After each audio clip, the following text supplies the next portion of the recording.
Welcome to Weaponized News with your hosts, Stuart Webb and Sam Cheney. Fighting the international bankers' one world government scientific dictatorship. Break the mind control. Be the change you want to see in the world. And now, it's time for Weaponized News. Welcome to Weaponized News of weaponizednews.com. Thank you for that intro, Woody. Yeah. Folks, I'm your host, Stuart Webb, along with my co-host, Sam Cheney. We have a wonderful 2-hour broadcast for our listeners. We appreciate you listening. We appreciate our advertisers. Please go to weaponizednews.com to check out all the articles we've been posting. And we appreciate you tuning into the broadcast. Today we have a couple guests. The first guest we have on deck is on the line, Kit Daniels of Infowars.com. Kit, how you doing? Good. How are you doing tonight? We're doing okay. Fresno has one of the highest unemployment rates in the country, and so as a whole, Fresno's not doing too good. But we do have a couple people are awake here, but that's about it. They also have been spraying us for the last couple years, and every day it seems heavier and heavier. But we're doing okay. We're trying to break through the mind control that the establishment is pushing, and we're attempting to. See above the paradigm and transcend all that. But, Kit, I just wanted to get a little bit into your journalism and your reporting. So when did you start your career in journalism, and when did you start researching the New World Order and realize when all this stuff, when we were headed down such a deadly path, really? Kit? Yes. Sorry, I lost you for a second. Sorry. When did you start your career in journalism, and when did you really wake up to the New World Order and realize what was going on? Well, I started kind of in alternative media back in the early 2000s. I did some volunteer work for the Sierra Times, which was based out in Nevada at the time. It was ran by a gentleman called J.J. Johnson, and he was targeted by the SPLC, who declared that he was a racist based on his Usenet posts about patriotism, libertarianism, etc., so on and so forth. But he was an African American. Oh, so it's kind of hard to push that he's a racist, right? Because that goes against the establishment. Yeah. So they saw his Usenet posts, automatically assumed, oh, he's a patriot. That must mean he's a racist, and they declared him as such. And they had no idea he was an African American. So I read his stuff. I think what really woke me up, so to speak, there wasn't really one person in particular, but I started reading Lew Rockwell. Ron Paul's campaign or one of his good buddies, right? His campaign manager. Yeah. And I came across, I think, LewRockwell.com right about the time I was reading Sierra Times. It was probably like late 90s, early 2000s. So this was like, back then, there was a libertarian movement, but it was nothing like it is today. This was back when Ron Paul had he ran for president once, like in '89, I believe, and I knew who he was. Yeah. I read his his weekly column, like online, but to me he was just like, oh, cool, he's a congressman that libertarian leaning. That's pretty cool. He wasn't nowhere near as big as he was today. Yeah. Or even he was nowhere near even as big as he was in 2008. Yeah. And so you had Lew Rockwell and Ron Paul, and I really can't think of too many libertarians that were really, that big at the time. Outside of that, and even then they weren't anywhere near as big as they were today. So it was kind of lonely because you had websites scattered around here and there. I think this was back when Infowars was in its infancy. Yeah. And you really had to know what you were looking for to find what you wanted to look for. And I kind of scrambled down the Federal Reserve, global government, this and that, just kind of going from one thing to the other. But the wealth of information today is unbelievable, is unparalleled. And I was probably about 17 at the time when I really started reading this kind of stuff. And I was by far one of the youngest people in the libertarian movement at that time. Yeah. But nowadays, I remember I went to Ron Paul came when he was running for president in 2012. He came to Austin, and I was pretty big in the Ron Paul movement at the time. And I went to his speech in Austin at UT, University of Texas campus. And I was walking with a friend of mine after speech, and I asked him, I said, how did you get into this? And it was like, in 2008. And same thing with my other friend. It was like, I got into Ron Paul back in 2008. I was like, wow, none of you people were around when I got into this. Yeah. So it was probably like, I think the economic collapse was the real catalyst for a lot of people. Also, yeah, the 2008 collapse. Too. Yeah. But I think there was there's kind of there was two waves. You had 9/11, which really woke up a lot of people because they started questioning the world around them, especially with the war in Iraq, because that really turned to a left versus right paradigm. Yeah. And there's a lot of people that they might not know what's really going on, kind of like what Winston said in 1984. He didn't know exactly since something was amiss. And there's a lot of people that were like that around 2001. Yeah. But then once you had the economic collapse in 2007, it really started in 2007, but I think it really, if I remember correctly, it was like September, October 2008 when it really hit. Yeah. I think that really knocked a lot of people out of their kind of zombification, kind of really woke them up.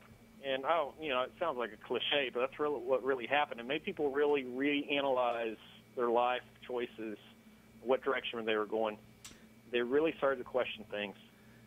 Yeah, because 9/11, I mean, everything went back to normal after a couple years because we're just gung-ho, let's go invade countries for no reason. But it's all under, it's because 9/11. And then everything seemed to go back to, America's the greatest, Bush is a great president, and everything's going to be fine.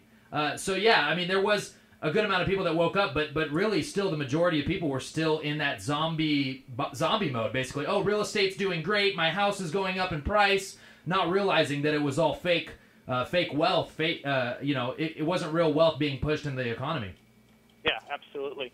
I mean, even me, if it wasn't for the collapse in 2008, I probably wouldn't be in journalism right now. I was going to go into, strangely enough, I was thinking about going to real estate development, even though, you have into the 21. But I was kind of a late bloomer when it came to college. I didn't start college until I was like 21. I worked in construction and whatnot for most of my teenage years. Yeah. And I was in college at the time, and I was, thinking about going to grad school for real estate. And that's when the housing market collapsed. Mm-hmm. Like, I can't really, there's no way I'm going to go into this now.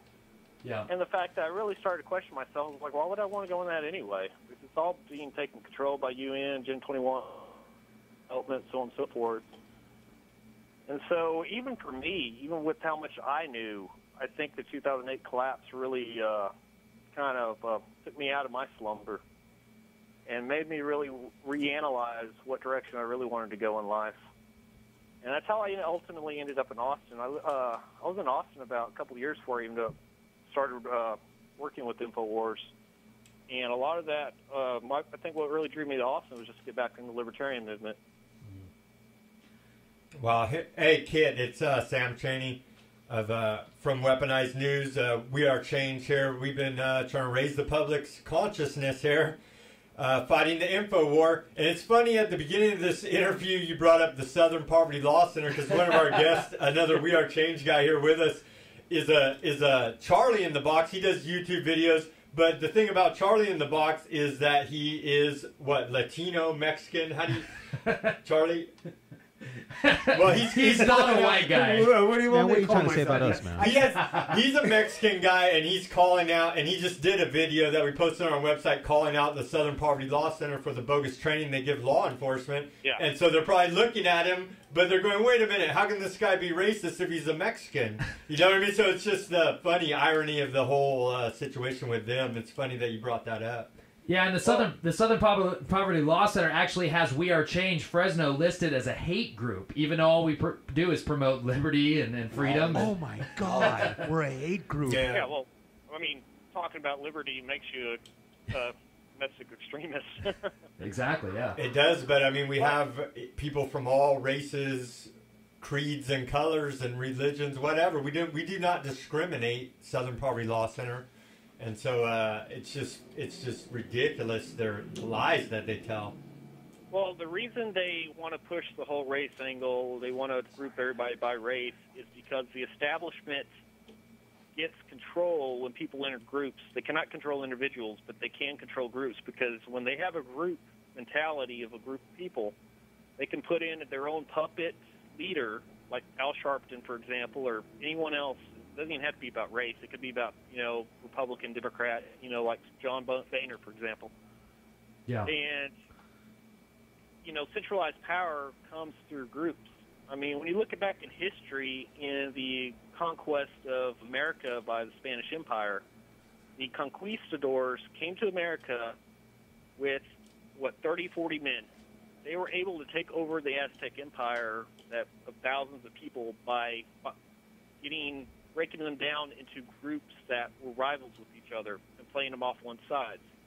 You also go back even further than that to the Byzantine Empire, the Eastern Roman Empire, is part of the reason they were able to survive for about 1,000 years was, they call it Byzantine diplomacy. And this is where a lot of statecraft, a lot of Machiavelli, a lot of this came out of Eastern Roman Byzantine era diplomacy, where they would just get their rivals, their neighboring empires, states, principalities, so on and so forth. They would get rivals in rivals within their rivals to fight off each other, and it would weaken. And it's just, and you see that even going back to today with groups. They want to make this a white versus black, or Republican versus Democrat, red team versus blue team. Because when people are fighting amongst themselves, they can't focus on who's really the enemy, and who's really keeping them down. It's all about control, and so that's why they push this whole race thing to not only control people, but to kind of keep them distracted from the real power structure, the real power that's coming behind the scenes. Well, since you mentioned distractions, let's talk about the Super Bowl. Look, I boycotted the Super Bowl a few years back because I just couldn't stand it anymore. And I like sports. I'm an athlete. I just see the manipulation and the mental. I mean, they're literally it's a bunch of propaganda that they're pushing, and they're mentally enslaving the general population with what they're pushing. And so I didn't watch the Super Bowl, but of course you can't not hear about the commercials or see them somewhere. I mean, we live in such an age where you open up the computer screen and there it is, basically everything that was at the Super Bowl. Everything's being reported. But let's get into the distractions. Most men I talk to anywhere, I mean, all they can actually have a discussion about, is maybe their occupation a little bit, but then it's sports. That's it. And so the Super Bowl, I mean, it's like the article you wrote about, basically comparing our society with 1984, the book 1984, the society in that.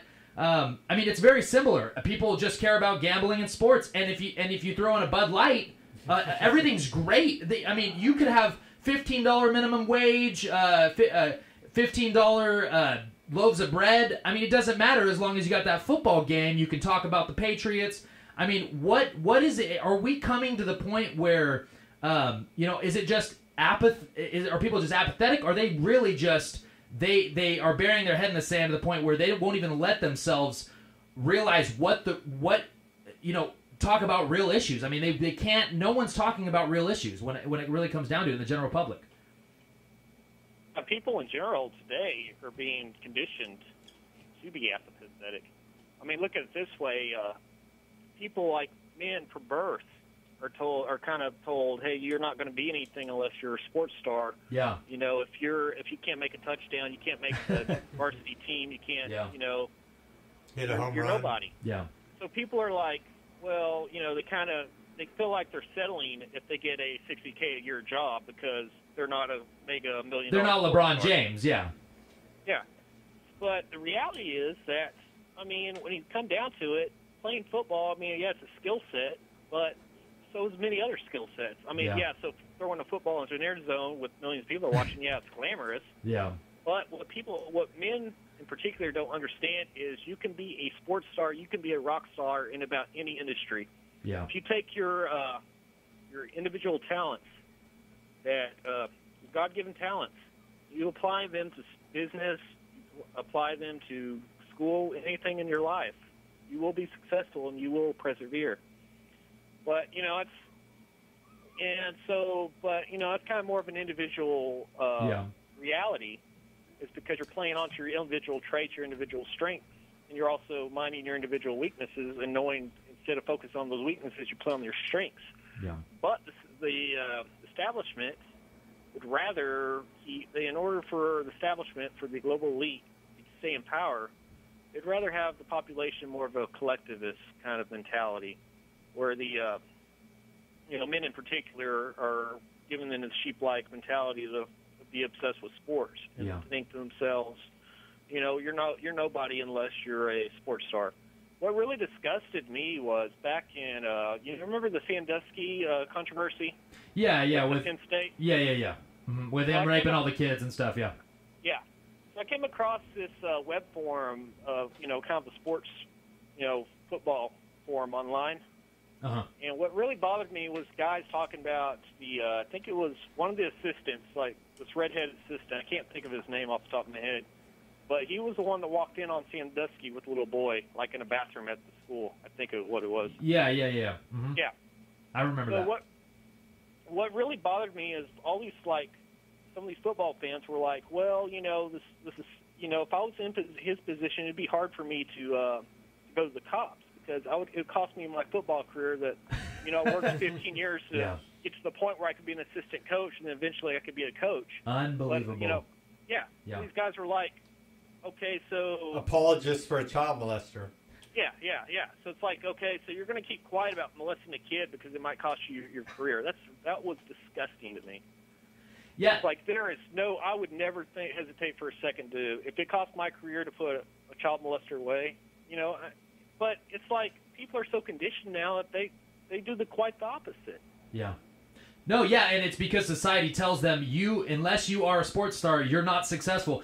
Particularly in the black community, this has been pushed, I believe, and basically, if it seems like, if you have a $60,000 a year career, you're nobody. You can't do that. You're a sellout, I guess. You either have to be on welfare and portray a ghetto thug mentality, or you're LeBron James or Kanye West. I mean, that's their only options. I mean, literally, I feel like most young African-American kids, that's what they grow up believing, and that's what they see on television, and that's what their communities are actually... that's what they tell them. Hey, man, you better get that scholarship. You better get that big payday. And it's unbelievable. 100 years ago, being a scientist, being an entrepreneur, that was being successful. That was being an American. That was being a rock star. I mean, for example, Sam and I, we look at Infowars and the reporters there, we look at you guys as rock stars, but, a lot of the public doesn't even, if you say Infowars, they immediately associate that with either conspiracy theory or they have no idea what you're talking about because all they do care about is deflated footballs. Yeah. Well, I think what really blew people's minds is they knew that the CIA was really behind the exploitation of the African-American community. Yeah. They promoted the whole hip-hop culture to go into this whole gangster rap back in the 90s. Look at, say, Professor Griff and some of the guys from the 80s, for example. Compare that to it was all about fighting. Yeah, it was like fighting the power. All about fighting the establishment, basically. Yeah, and part of the reason was because you and I know, but probably a lot of Americans don't realize, is that the CIA was funding all their operations, covert operations, through importation of drugs. Mm-hmm. What better way to keep the demand for drugs high than to promote it through music? Yeah. And not only that, but it's just the whole prison industry in America. Most of the prisons are privatized. They're government contractors. Yeah. How did they survive by throwing people in prison? Yeah, it's a payoff. It's a payoff to certain corporations that I mean, I can't start my own prison and get paid. You know, it's unbelievable. Only certain they give certain contracts to certain, you know, the insiders, the lobbyists. Yeah, yeah, and it's just so much social engineering that, going back to your earlier question, you know, I think there is a lot of people that are just conditioned to be apathetic. I mean, just look at the public schools. It's completely indoctrination. If the state can control your child's minds from early age to accept what government officials, accept what politicians say without question, I mean, who are they to argue when something like the war in Iraq comes along? Absolutely. You know, it's like, oh, okay, well, you know, I'm going to support my president regardless of his decision. I'm going to trust what he does. Yeah. But that's not how America was founded on. That was questioning everything. Yeah. Yeah, exactly. Critical thinking. So, yeah, and even going back even further back at the beginning of the interview, I think what really woke me up was when I was in public schools, because I couldn't really explain what was going on, but I was thinking to myself, even when I was like 8 years old, I was like, why am I in a classroom with a bunch of different students of different skill levels? You know, because like a math class, for example, would go at the speed of the slowest student. Mm-hmm. Yeah. And, you know, I was like, well, why is the government, you know, involved in school, you know, and this and that. And then, like, years later, I read Murray Rothbard's For New Liberty, and he explained it entirely. I was like, wow, you know. It's like, the whole point of a government schools is to get children biased towards the state at an early age. Yeah. Yeah, the public schools, I'll tell you what, I didn't learn jack squat. And that's why a lot of kids are apathetic, because they're not being stimulated. Their mind's not being stimulated. They're not being taught. I'll tell you, economics in one lesson, that should be required in school by Henry Hazlitt, the author. And I'm telling you, when I read it as a 25-year-old, I was like, wow, you know, this is just basic stuff, basic economics that I was never taught in economics class. Never. It was literally, I wasn't taught about inflation, nothing. So I think that's a lot of the reason. You're right. It's to get kids comfortable with the state, but then also to make sure that they're not learning too much and the important things like inflation and deflation and how that affects things, price controls, all that stuff. Yeah. I mean, my first foray into economics in college was basically a video about the greatness of John Maynard Keynes, how he saved the America from the Great Depression, even though it was the Federal Reserve that put it in the Depression in the first place. Yeah, it's amazing. Kid, did they try to drug you when you were in school? They tried to drug me. The guidance counselor said I was depressed and they needed to give me some pills to make me feel better. And I said I felt all right, but I didn't take the pills. But they were pushing them on me, and that's a small high school, too, a small rural high school. Yeah, I was on SSRIs. I was given Resperdal, for example. Wow. And the funny thing about it was it would knock me completely cold for 14 hours straight. You know, it was better than any sleeping pill I ever took. But I would just I took bubble gum and put it behind my two front teeth and just stuck the pill in there. So when I opened my mouth, it proved that I swallowed it. You know, I didn't really swallow it. I just spit it out later. Wow. But yeah, it didn't really surprise me looking and seeing all these mass shootings when every single shooter was on some form of SSRI. Yeah. Because people don't realize that personalities are largely controlled by the chemicals in your brain. And those pills, they completely control not only chemicals, but then your personality.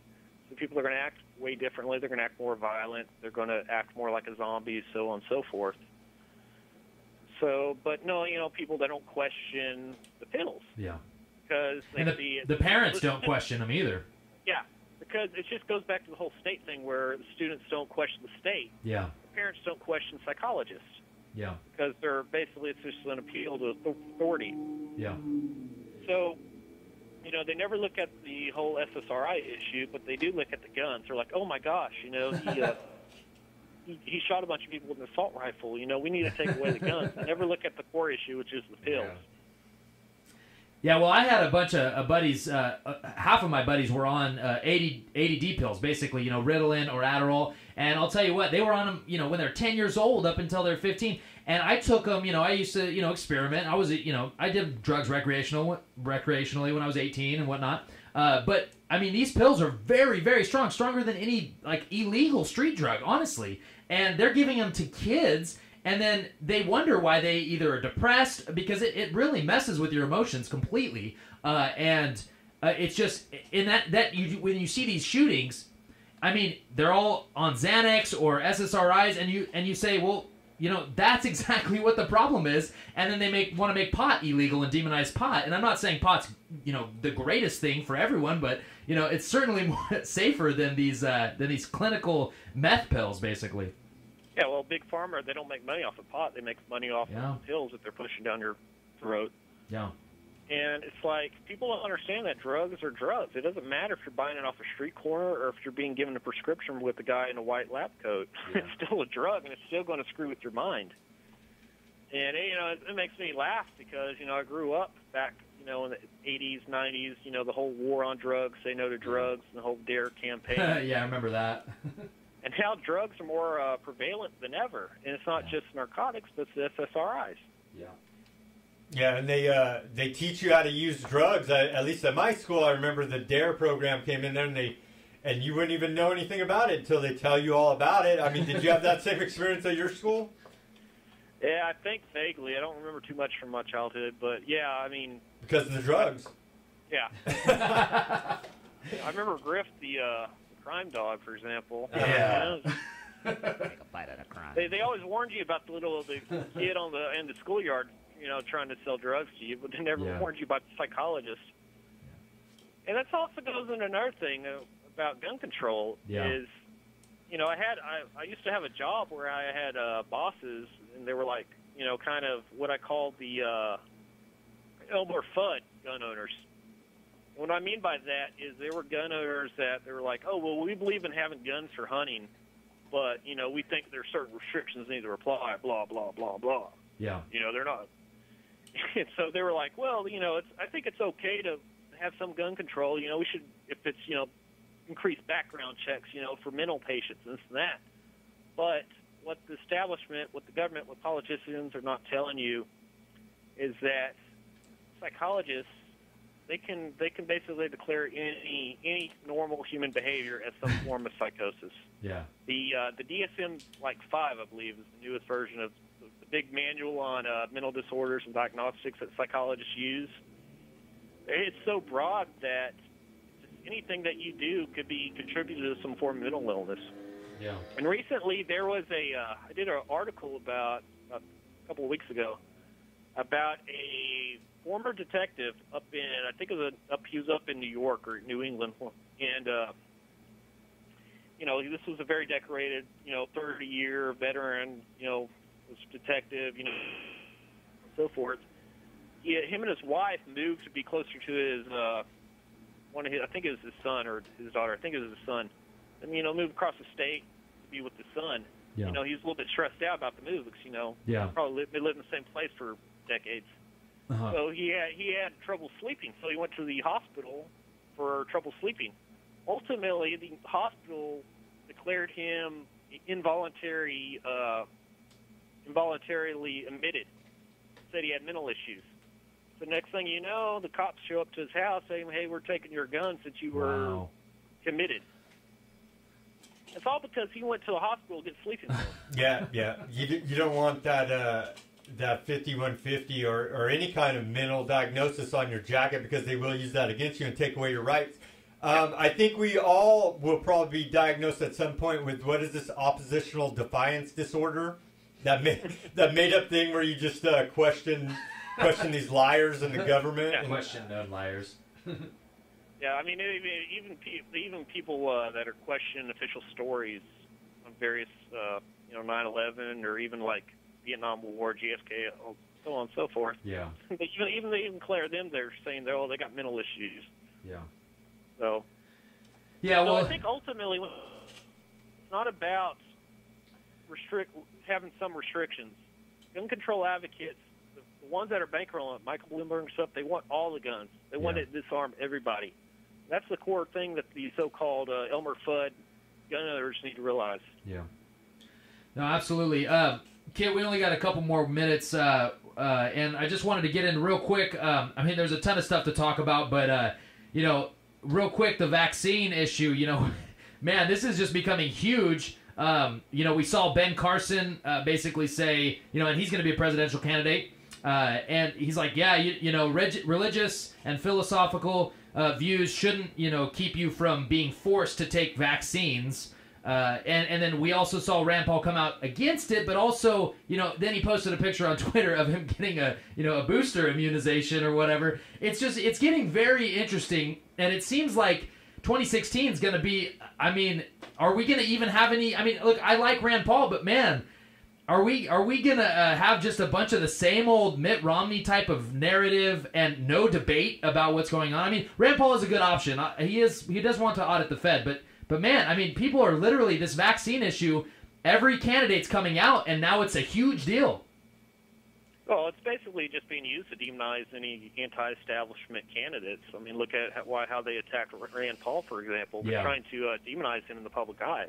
Yeah. And the issue is not even so much about vaccines. It's about just attacking Rand Paul. Yeah. I was at the Mises Institute back 2 weeks ago in Houston, Texas, where Ron Paul spoke. Yeah. And the topic was about secession. Yeah. Ron Paul wasn't even promoting secession. Yeah. Yet there was a Washington Post reporter there, and he basically used his speech to demonize Rand Paul. Yeah. And this was before the whole vaccine thing that just erupted. And then a couple of days later, you see him, the same reporter with the Washington Post, attacking Rand Paul again. Yeah. And then everyone, the whole mainstream media is attacking Rand Paul. Yeah. So it's basically a part of this controlled effort by the establishment to take out anyone who they don't feel they can control as easily as they could with one of their selected candidates.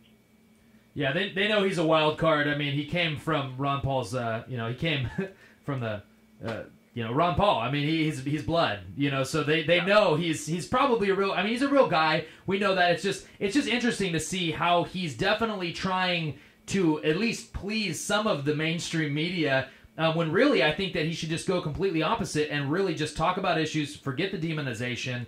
At this point, we need someone that's going to talk about real issues. But, anyway, Kit, we gotta end this interview. I'm sorry, we're gonna go to break, but we appreciate you coming on.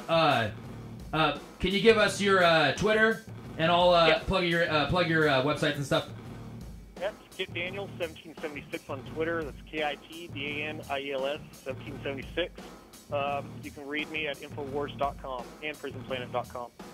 Perfect. Well, we thank you so much for joining us. We appreciate your work, and we hope to have you on soon. Everyone, Kit Daniels, thanks. We'll see you soon. Thanks for your time, Kit. All right, see you, Kit. Bye.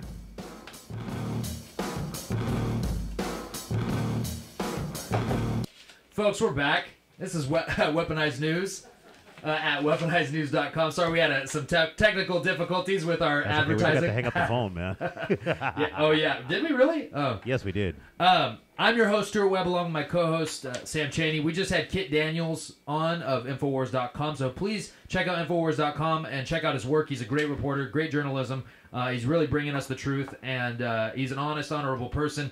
Now we got Charlie in the box in studio with us. Now, Charlie's an activist out of Fresno. He's part of We Are Change Fresno, which we were formerly known as on this broadcast, but we are Weaponized News now.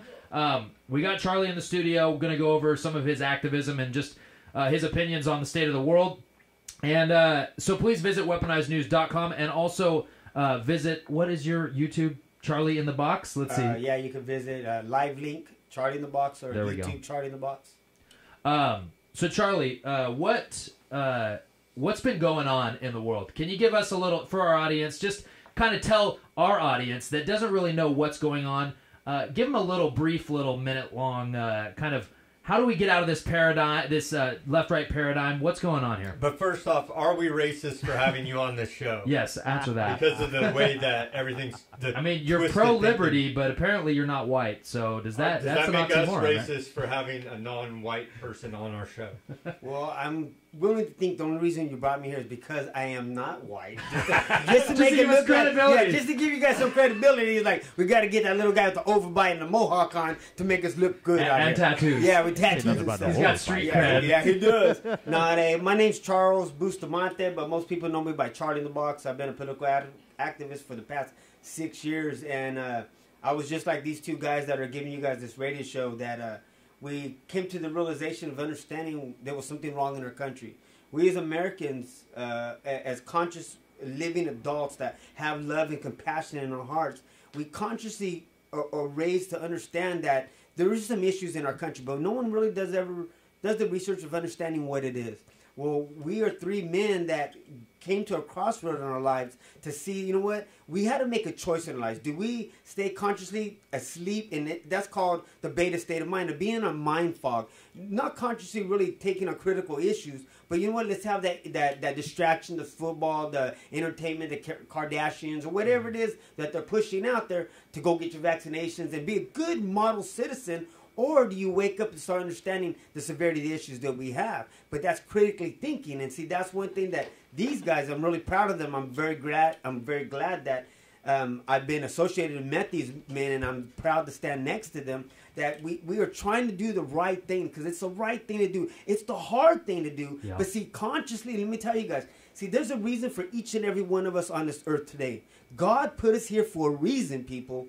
And that reason is to consciously to think about it. If you look back in history, times are always messed up. Things are always, we have these adversities, we have these mountains that we need to climb as individuals to succeed or to be a good, righteous man or woman in the world. But we as people, we take the easy road. We don't want to go up the mountain. We want to take the trail around the outside. But that's not what God wants us to do. What God wants us to do as people is, what are you going to do with it? Now that you've been confronted with this knowledge, are you going to take the hard road and go up and take the burden off your children's back? Or are you going to be the one to say, you know what, I can't do this, a little bit too hard, but you know what, I'm going to pass this responsibility to you as my child or my grandchildren. So we as people today have to do the right thing, because like I said, if you look at history, things are always bad. But what we're going to be judged on as individuals, or is how we conduct ourselves and who we are as people.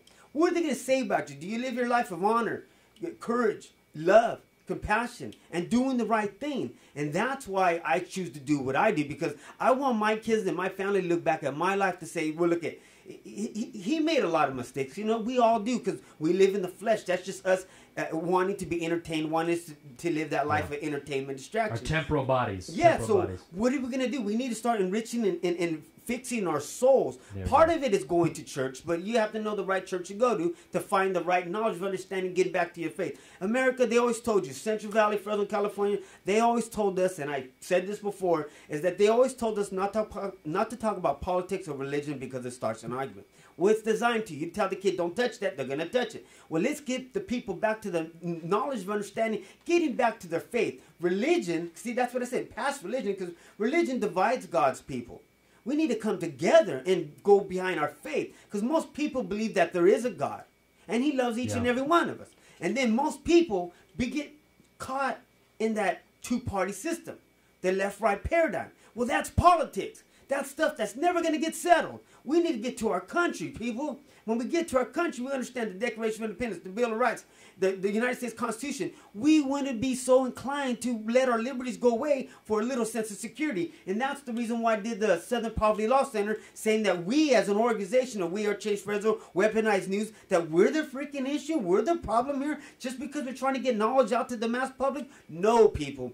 I'm willing to bet if you see a news reporter from the Fresno Bee, because this has happened to me, Fresno Bee, Channel 47, 30, all these guys that you see on the TV, they are glorified actors. They go to school to learn how to read a script. Yeah. But see us, that's why you hear us stutter, we say things wrong, because we are just average people just trying to do the right thing. Teleprompter free, just straight up. We read the knowledge that they do, but see, they choose not to cover it. We're not afraid to do it, because we're putting our lives on the line. We're putting our reputations, everything on the cards to say, look, this is who we are, this is what we stand for, and this is what we're all about.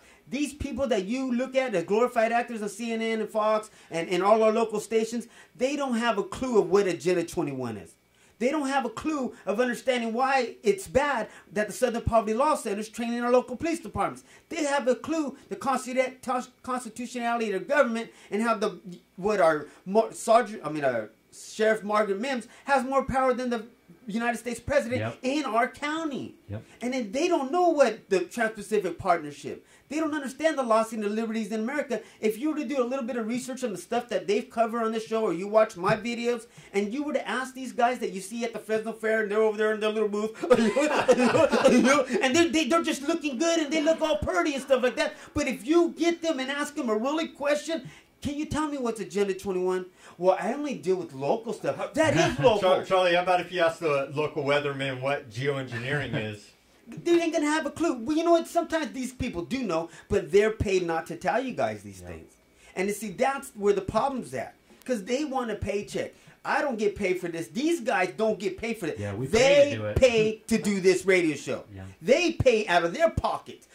Sponsors. Yes, exactly. You guys need to call their sponsors. G.I. Jim, spend some money with them. You guys need to help out. Put your money where your mouth is. We're doing it. I put my time. I got my family. I got my kids. I got work just like these guys do. But we put priorities in our lives. Let me tell you the truth. Honestly, I tell you the truth.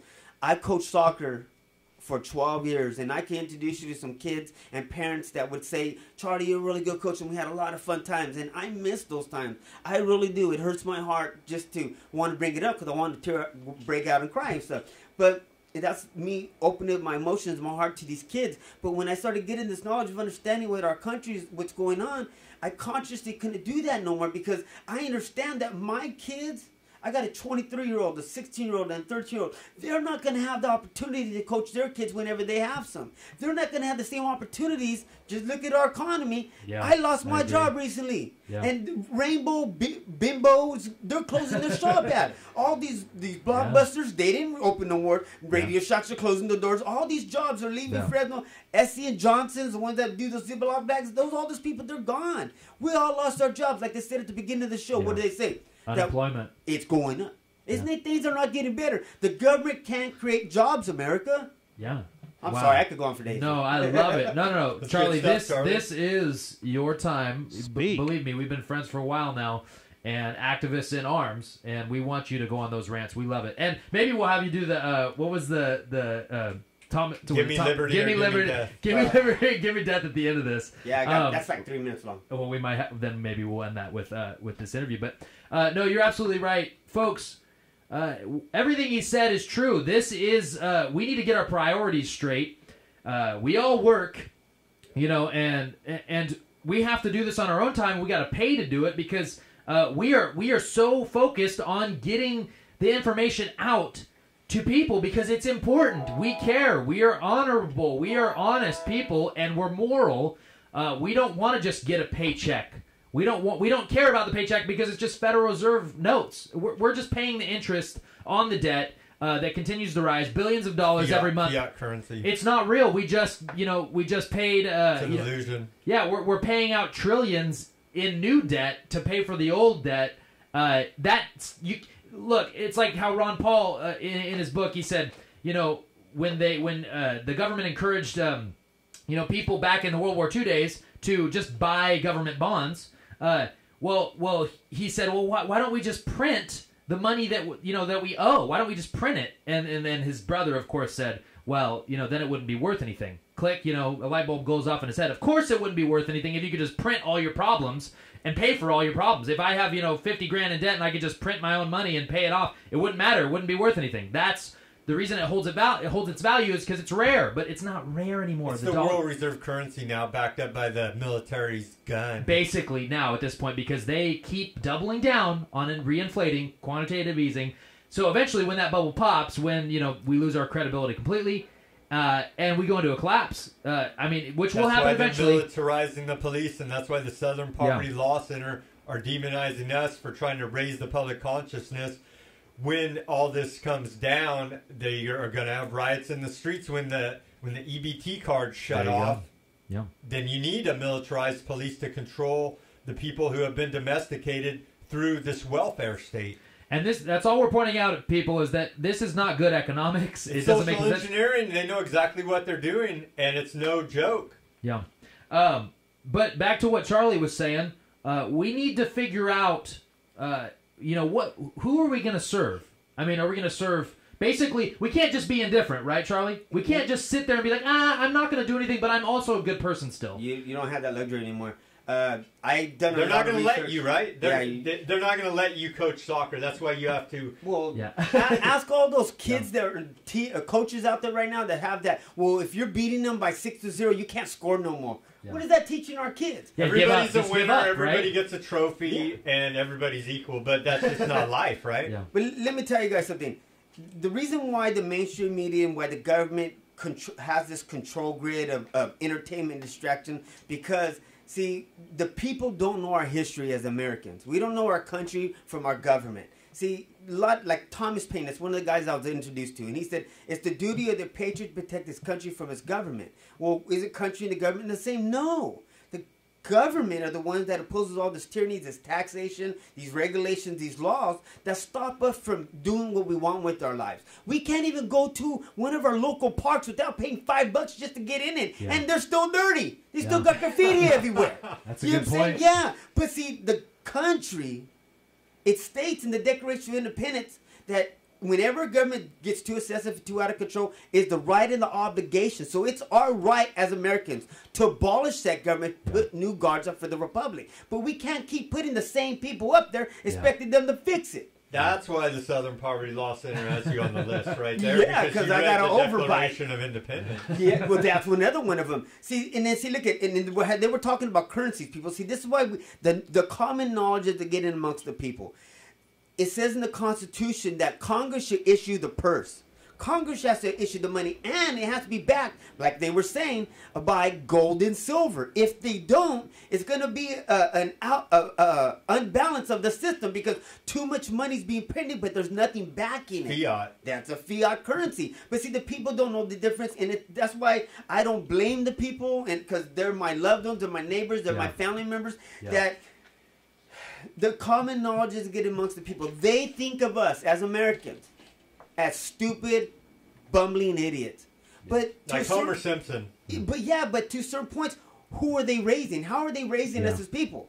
Yeah. They entertaining us. Look at the comedy nowadays. Family Guy, Homer Simpson, just idiotic, dumb stuff. Yeah. And look at every motion picture nowadays. As being stupid. It's just that's what we're raising. That's what they're bringing out. So it's not really the average person's fault. They don't have the common knowledge of understanding what's happening in our society. But they want to demonize people like us. People that are in the patriot movement, people who are trying to get the knowledge out to the mass public, that we're the ones that are wrong. There's something wrong with us when it's farther from the truth. For reading the founding documents of this country, and it's like they say out of Tragedy and Hope, they say, would you first break the legs of a lamb and then kick it because it could not stand up thereafter? Yeah, no, exactly. And then offer him help up, right? Well, see, America, look at Benjamin Franklin said, either you're going to be governed by God or by tyrants. And the Bill of Rights, it doesn't say that you have a right to do anything. It says what Congress should not do to you. These were God-given rights.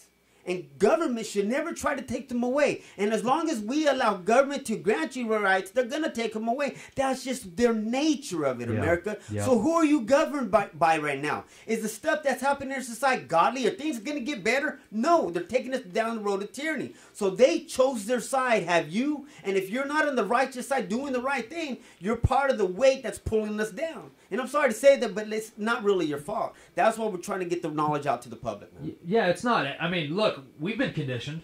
I mean, everyone's been conditioned. We're just trying to break through that paradigm, think critically, and question things. They demonize anyone who questions. Folks, when you're listening to this and you think, oh, these people are just ranting and they're nuts, conspiracy theorists, and pessimistic extremists. We are raising the alarm. We're sounding the alarm. Okay? So, and also, you know, when you hear Charlie speak, he's passionate, and what he's saying is what he truly believes, and it's the truth. It really is. So we're not crazy for caring, okay? So for us to do this, even if you disagree with us and you think we're annoying, you can't deny what we're talking about they're real issues. We're bringing up real issues, and the mainstream is not. They just say oh man, I heard, and we'll get into this in the next hour. And they claim they're the authority. We challenge you to research everything we say and make your own decision. Don't believe us. Yeah. I heard. I was listening to the radio, 96.7 here in Fresno. We had people calling into. I don't know. I think it was Chris Gabriel's show or something. The new guy on 96.7. People were saying we need to nuke the Middle East. Again, we're hearing it now again. Let's nuke the Middle East. We got to get rid of these ISIS members, et cetera, that we created. Who cares how many women and children you kill? Yeah, it doesn't matter. Collateral damage. While the borders are still open, I can't even get into just the mindlessness of that. But not only that, people are just willing to, yes, we need a nuke. I guess the reason is because World War III is going to start. But we'll get into that later. Charlie, I know you got to go. We got a couple minutes left. Give shout-outs to your Twitter, Facebook, all your social media, and I want you to do that. Give me liberty or give me death before we leave, okay? And we'll have you in again. My name's Charles. Graduated Fresno High 1992. Most people in the streets know me by Charlie Boy back in the days, C-Boy. But now I go by Charlie in the Box. You can find me on YouTube and on Live Leak. That's where I put my avenues out. I've done radio with different radio stations across the country. But I never had to pay them for that. They just listened to what I was saying. Like, dude, we love your passion. We love what you're doing, and we're going to give you the time to do it. So if you guys want me on the air, you guys want these guys on the air during the day when more people are going to listen to it, we need you to call Power Talk and tell them, hey, man, we need these type of guys on the radio. Yeah. Not this other stuff that you keep, they're paying, the radio station's paying them to do it. Yeah. So this is what I want to give you guys. Tell 1680 too as well. Yes, call up the station and say we want more of this. We need more of it. We need more of it, and support the sponsors that we have on this station. So what we're gonna go at is gonna be Patrick Henry, give me liberty or give me death. They tell us, sir, that we are weak, unable to cope with such formidable an adversary. But I would soon ask America, when shall we be stronger? Is it next week or next year? Or is it going to be when we're totally disarmed and we have a federal guard station at each and every one of our households?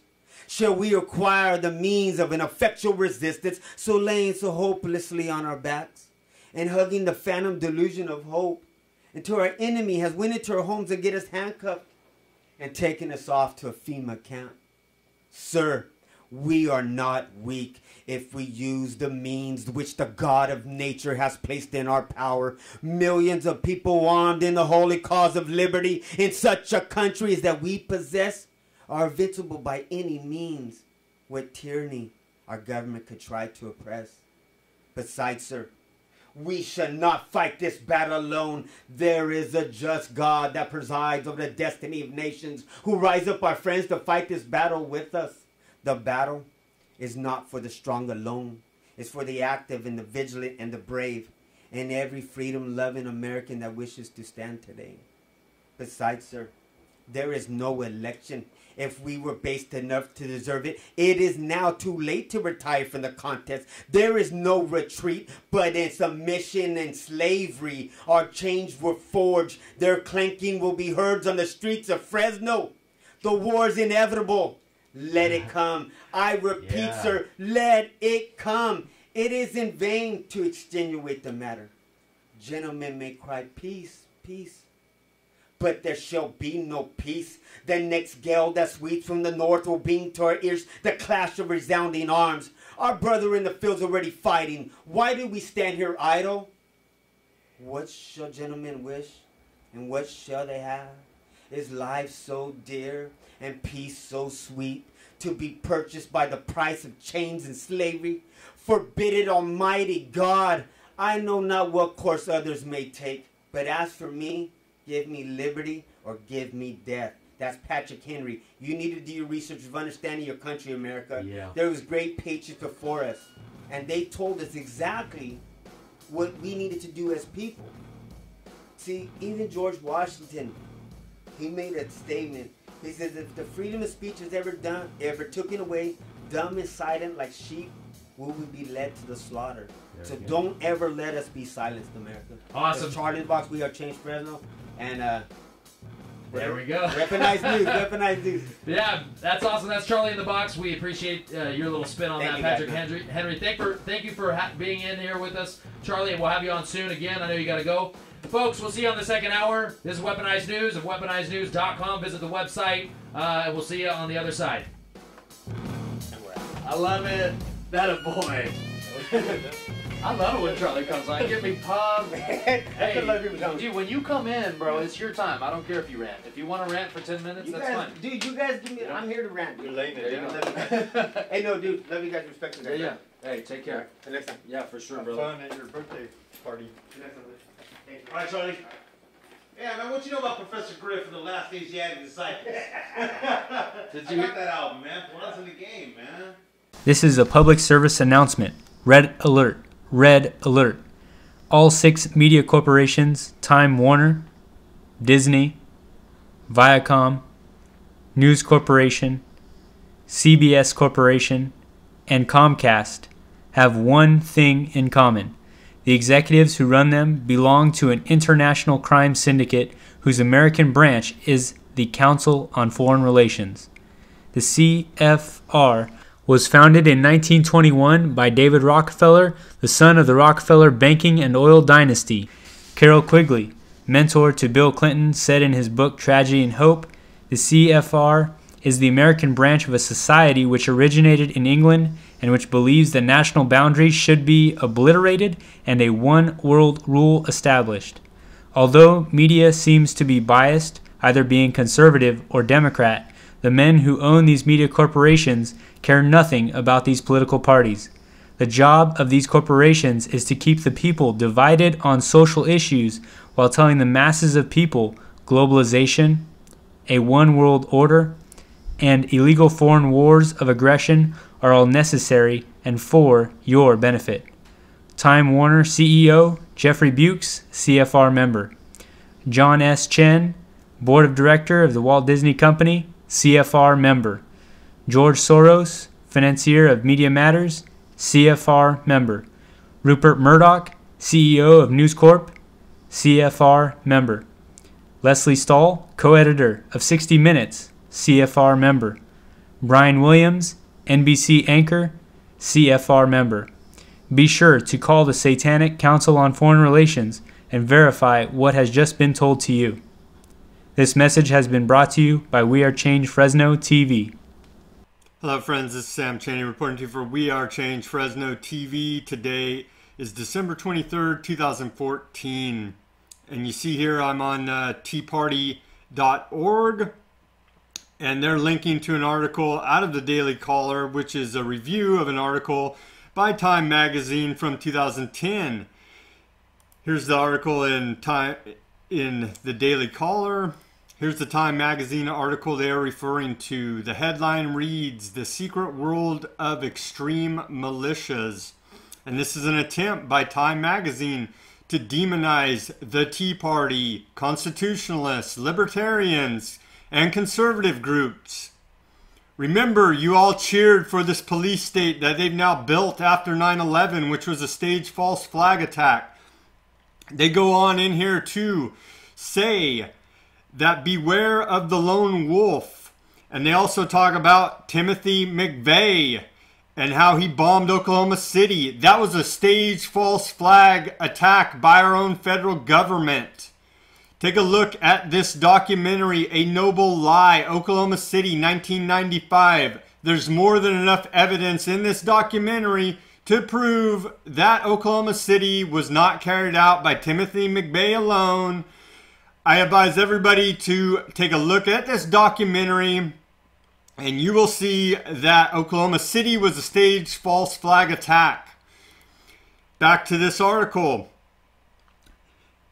A top FBI counterterrorism official says the Bureau's biggest concern is the individual who has done the training has the capability but is disenchanted with the group's action. And so they can easily blame someone from a conservative group, the Tea Party, for example, when they roll out one of their mind control patsies to go do a staged false flag attack. Be aware this is in the cards of the deck of terrorism that the federal government is hosting and dealing upon the American people. Subscribe to this channel. You have been warned. Speak out and take action. Do your own independent research. Read what Time Magazine has to say about this in the pre-programming for a staged false flag attack.